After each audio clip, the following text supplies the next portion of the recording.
ना कोई फिल्मी एक्सप्लोशन, ना कोई हॉलीवुड स्टाइल एक्शन। बस कुछ मिनट और पाकिस्तान के इतिहास की सबसे बड़ी चोरियों में से एक अंजाम दे दिया गया। लेकिन इस कहानी का सबसे डरा देने वाला हिस्सा पैसा नहीं था, बल्कि वो सवाल था जो आज तक लोग पूछते हैं, क्या चोर बाहर के थे या फिर पूरा सिस्टम अंदर से सेट था। आज हम जानेंगे पाकिस्तान की मनी हाइस्ट की पूरी कहानी। दोस्तों, साल 2009 में पाकिस्तान में एक ऐसी चोरी हुई जिसने पूरे देश को हिलाकर रख दिया। ये कोई आम चोरी नहीं थी, बात हो रही है 31 करोड़ रुपए की। जिस तरह इस चोरी को अंजाम दिया गया, लोगों ने इसे पाकिस्तान के मनी हाइस्ट कहना शुरू कर दिया। सब कुछ एक नॉर्मल दिन की तरह चल रहा था। कैश ट्रांसफर का काम रूटीन था और सिक्योरिटी भी मजबूत थी, लेकिन चोरों ने पहले से ही पूरी प्लानिंग कर रखी थी। उन्हें पता था पैसा कहाँ है और कहाँ से निकलेगा और किस रूटीन से जाएगा और किस सिक्योरिटी मैनेजमेंट के अंडर है। जब कैश मूवमेंट शुरू हुआ तो कुछ ही देर बाद ऑपरेशन को टारगेट किया गया। काम इतनी पूरी सफाई से हुआ कि लोग समझ ही नहीं पाए कि आखिर हुआ क्या। कुछ मिनटों के अंदर 31 करोड़ रुपए गायब हो चुके थे। जब पुलिस और ऑथराइज को इस बात का पता चला तो पूरे पाकिस्तान में हंगामा मच गया। न्यूज चैनल पर सिर्फ इस केस की चर्चे होने लगे। सबके दिमाग में एक ही सवाल था, इतनी बड़ी चोरी आखिर हुई कैसे। पुलिस ने इन्वेस्टिगेशन शुरू की। सीसीटीवी फुटेज देखी गई, फोन्स रिकॉर्ड निकाले गए और सिक्योरिटी स्टाफ से पूछताछ की गई। जांच जैसे जैसे आगे बढ़ी, पुलिस को शक होने लगा चोरों को अंदर से मदद की गई है, क्योंकि बिना अंदर की जानकारी के इतनी बड़ी प्लानिंग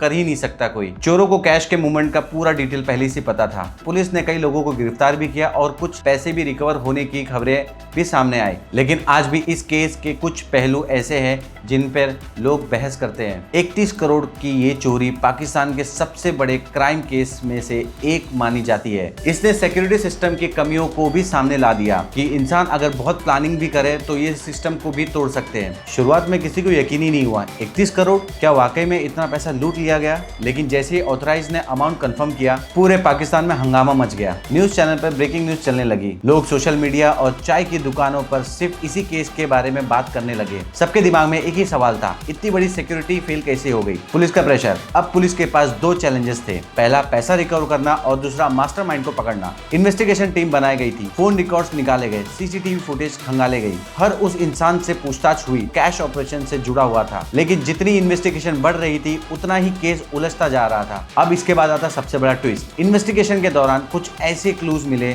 जिन्होंने पूरे केस की डायरेक्शन ही बदल दी। पुलिस को लगने लगा कि चोर हर मूवमेंट की पहले से ही इंफॉर्मेशन थी और अगर ये सच था तो इंफॉर्मेशन बाहर से नहीं आ सकती थी, मतलब कोई अंदर का आदमी इन्वॉल्व है। ये ट्विस्ट आते ही पूरे केस और ज्यादा मिस्टीरियस हो गया। अब पुलिस सिर्फ चोर को नहीं ढूंढ रही थी, बल्कि उस मास्टरमाइंड को भी ढूंढने लगी। पुलिस ने कई जगह पे रेड की, कई सस्पेक्ट को पकड़ा गया, कई लोग ने घंटों पूछताछ की।